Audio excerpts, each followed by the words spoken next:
যদি আপনি জিনা থেকে বেঁচে থাকতে পারেন, আল্লাহ পাক আপনাকে সাক্ষাৎ মৃত্যুর হাত থেকেও বাঁচাতে পারেন।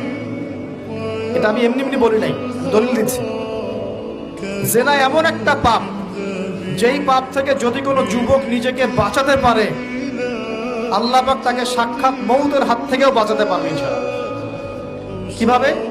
3 বন্ধু যাচ্ছে রাস্তা দিয়ে, হঠাৎ করে ঝড়, বন্ধু 3 জন ঢুকে গেল গুহার মধ্যে। কিসের মধ্যে? গুহায়, যে পাহাড়ি এলাকায় আপনারা থাকেন যারা, গুহার মধ্যে।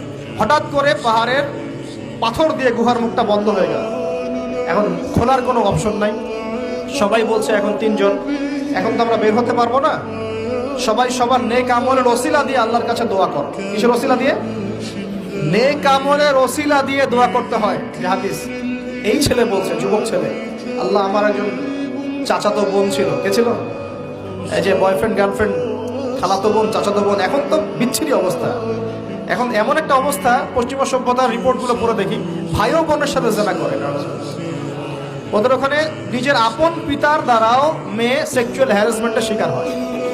ওরা আমাদেরকে শেখায় এখন ভালো কোনটা মন্দ, আর আমরাও আমাদের মাথাটা কবে যে বিক্রি করে দিলাম। ওদের কাছ থেকে ভালো মন্দ শিখতে হচ্ছে, কোরআন সুন্নাহ বাদ দিয়ে ওদের কাছ থেকে ভালো মন্দ শিখতে হচ্ছে। তো চাচাতো বোনকে সে খুব ভালোবাসতো, তাকে সে পেতে চাইতো, মানে তার সাথে সেক্সুয়াল সম্পর্ক করতে চাইতো। আমাকে 1000 বা 100 স্বর্ণ মুদ্রা দিতে পারো, দিনার, তাহলে আমি তোমার সাথে সেক্স করব, মানে জেনা করবো। নাউযুবিল্লাহ। তো সেই ছেলে অনেক কষ্ট করে এই টাকাগুলো বা এই দিনারগুলো অর্জন করে, কামাই করে, দিনরাত পরিশ্রম করে, ঠিক আপনারা যেমন করছেন না। তো এরপর সে তার স্বর্ণ মুদ্রা দেয়, দিয়ে বলে যে এখন আমাকে আমার কাজ করতে দাও। তখন সেই মেয়ে রাজি হয়। ঠিক যে মুহূর্তে তারা সেক্সুয়াল সম্পর্কটা করবে, ঠিক ওই মুহূর্তেই এই মেয়ে বলে ওঠে, হে আল্লাহর বান্দা, আল্লাহকে ভয় করো। আমি সারা জীবন আমার সতীত্বকে ধরে রেখেছি, কাউকে দেইনি। আমি কারোর সাথে এরকম অন্যায় করি নাই, আমি খারাপ মেয়ে নই। তুমি আমার ইজ্জতটা নষ্ট করো না। কে বলছে কথা? মেয়ে। ওই অবস্থা থেকে কি একটা ছেলের উঠে আসা সম্ভব?